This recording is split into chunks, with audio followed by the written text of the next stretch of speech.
Patterns in nature. Patterns in nature are visible regularities of form found in the natural world.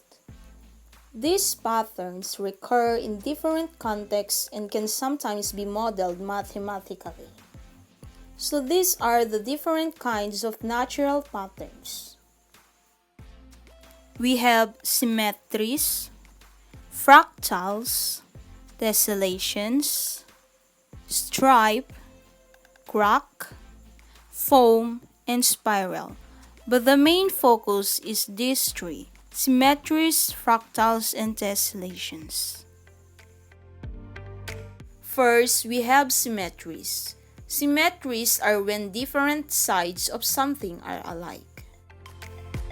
If you have seen a butterfly, dog, flies, cat, and even the face of human, they are the different examples of symmetries patterns. Next, we have fractal.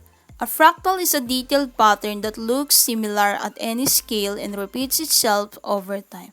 A good example of fractal is fern, the branches of a mango tree, and other flowers.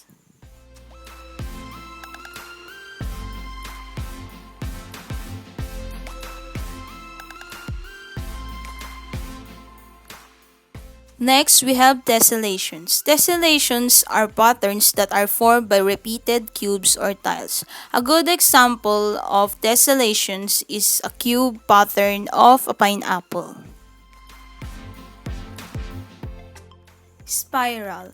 A spiral is a curved pattern that focuses on a center point in a series of circular shapes that revolve around it. An example of a spiral is the prints of the finger and hands of a person.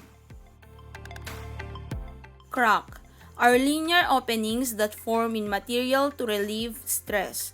When a material fails in all directions, it results in cracks. The patterns created reveal if the material is elastic or not. Example is the mango trunk with branching vertical cracks. Stripe, a line or long narrow section differing in color or appearance from the background. Example is the stripe pattern of a cat. Lastly, we have the foam.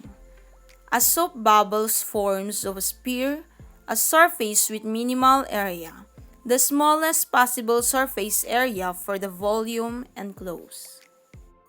Example is the foam of a detergent powder bubbles. So those are the patterns in nature. Thank you for watching.